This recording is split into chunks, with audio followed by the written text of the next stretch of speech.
All right, this is the fence system that's on the sliding table. And I'm just gonna show you how it works. It is dead on at 90, right from the factory. Definitely holds the 90 very, very well. However, getting to an angle with this is a little bit more of a pain. All right, so right now it's tightened down. This right here is actually holding it in place against a piece that looks exactly like this, essentially that's adjustable, but once it's set, keeps it at 90, so you can get right back to that spot. So that part's great. In order to change the angles though, you need to loosen that. You need to come underneath here. You have to loosen this right here, and you've got to loosen this one right here. Okay, so we'll go ahead and do that, but you can see this one is captured in a slot. It looks like it would slide well. That one is going through a fixed slot. So let's do that.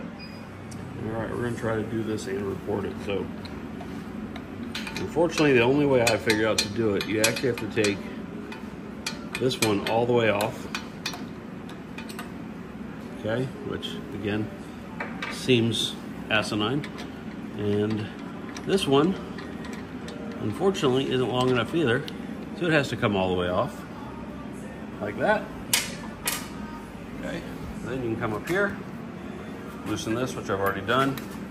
Then you have to lift it essentially out of that spot that looks just like that. Bring it over, and it has to also clear this right here, or you have to put that back down if you needed to.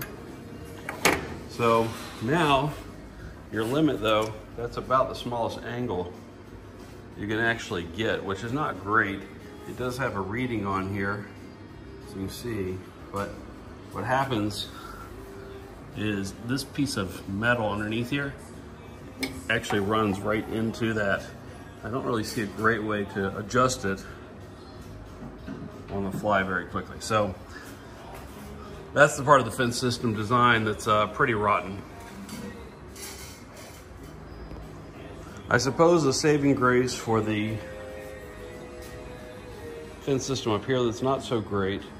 Again, it's usable, but you're not going to get all the angles you want, and it's a little bit cumbersome. It does come with this miter gauge. It definitely feels flimsy and is extremely lightweight.